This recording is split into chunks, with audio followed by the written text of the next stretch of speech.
What's the most witchy poo you've ever seen? Vote in the comments. I'm a cat person through and through. Cats are great. They have 9 lives. They land on their feet. And if that doesn't work out, they always have a backup plan. Also, cats are magic. Just ask any cat. Any cat will tell you cats are magic. This channel is all about magical creatures and the folklore surrounding them. I'm your host. Let's get into it.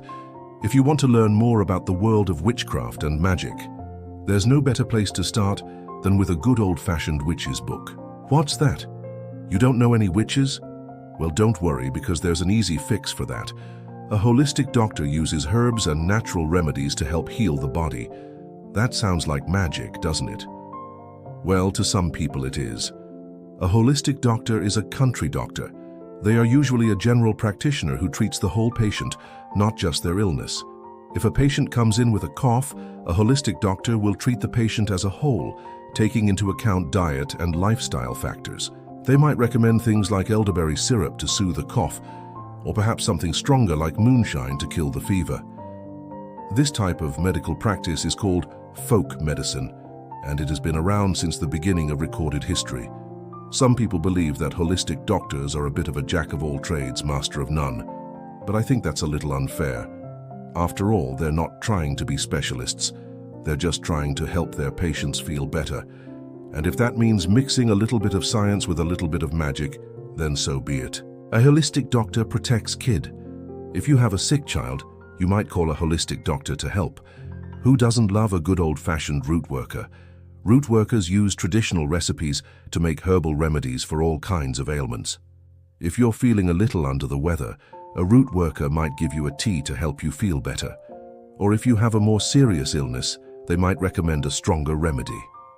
While it may seem like magic to us outsiders, to the people who practice it, it's just a way of life. It's a way of connecting with nature and using its power to heal ourselves and our communities. And that's something we could all use a little bit more of in this world. Protect harvest. Did you know that over 100 million people in the United States practice some form of folk magic? Many people practice what is commonly referred to as Grannie Magic, a form of folk magic that originated in the Appalachian Mountains. In the Appalachian Mountains, stretching from West Virginia to Mississippi, folk magic goes by many names: root work, Grannie Magic, kitchen witch. It is the tradition of using native plants to heal and perform magic.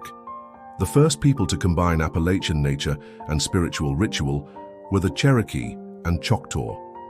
European settlers didn't flood the early American colonies until the 18th century, carrying traditional folk healing practices with them from Western Europe. Their emigration was sparked by the spread of Protestantism across Europe and the persecution of those practicing healing and ritual outside the church.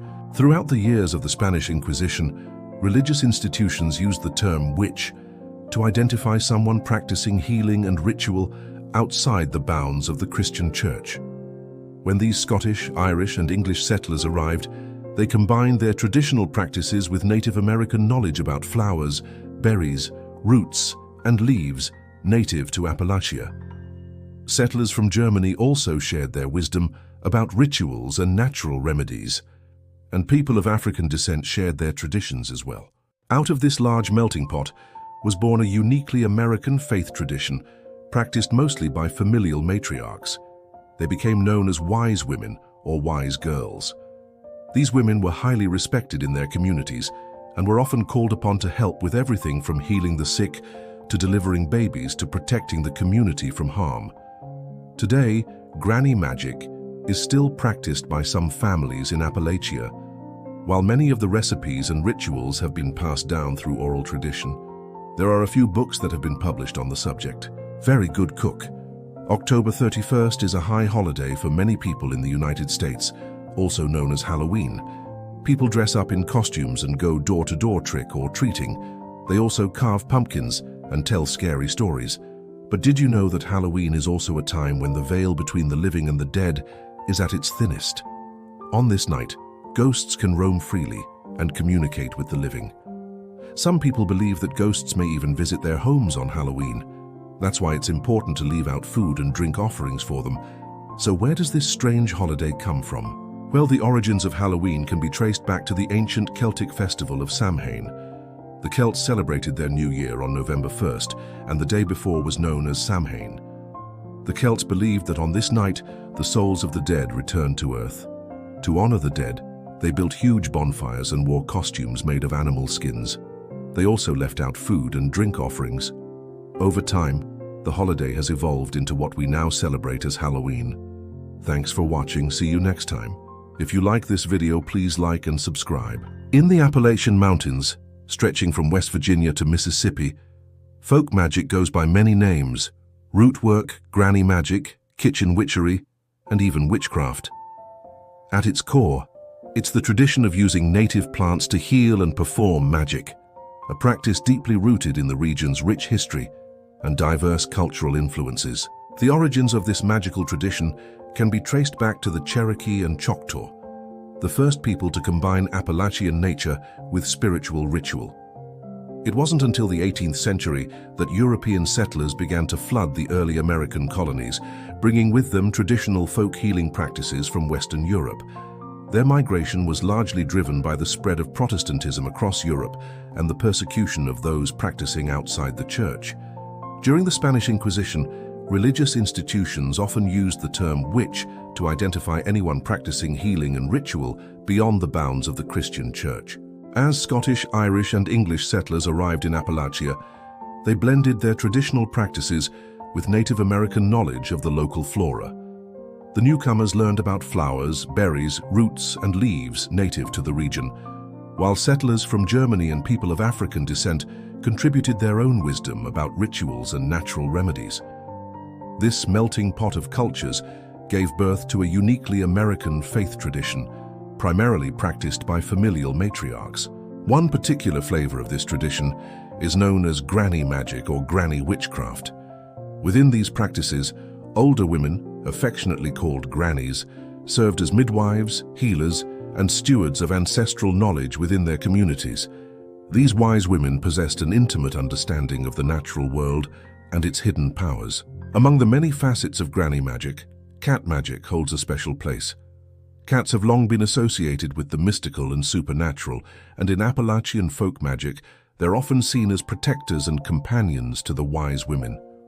Many grannies are known to have a special bond with their feline friends, using their presence to enhance their magical workings and ward off negative energies. These magical matriarchs also often serve as holistic doctors for their communities. Drawing on their extensive knowledge of herbs and natural remedies, they treat a wide range of ailments, from common colds to more serious conditions. Their healing practices combine physical treatments with spiritual and magical elements, addressing both the body and the soul. One of the primary roles of a granny witch is to protect children. They create charms and amulets to keep little ones safe from harm, and their homes are often seen as sanctuaries for youngsters in need of care or guidance. Many Appalachian families have stories of a granny witch who helped a sick child recover or protected them from unseen dangers. Another important aspect of granny magic is the protection of harvests. In a region where agriculture plays a crucial role in daily life, ensuring a bountiful crop is of utmost importance. Granny witches use their magical knowledge to bless fields, ward off pests, and encourage healthy growth. They might create protective sachets to hang in barns or perform rituals during planting and harvesting seasons. Interestingly, many granny witches are also known for being exceptional cooks. Their kitchens are often the heart of their magical practice, where they brew potions, prepare herbal remedies, and cook up delicious meals infused with magical intent. The term kitchen witchery is closely associated with this aspect of granny magic, emphasizing the power of everyday domestic acts when imbued with magical purpose. While granny witches practice their craft year-round, October 31st holds special significance as a high holiday. Known variously as Samhain, Halloween, or All Hallows' Eve, this date is believed to be when the veil between the worlds of the living and the dead is at its thinnest.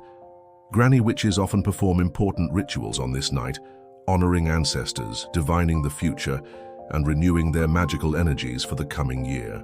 The tradition of granny magic continues to thrive in the Appalachian region, passed down through generations of women who serve as the keepers of this unique magical heritage. It's a testament to the resilience of folk practices and the enduring power of the connection between humans and the natural world. In the misty hollows And on the forested slopes of the Appalachian Mountains, the whispers of Grannie Magic can still be heard, a living link to a rich and magical past.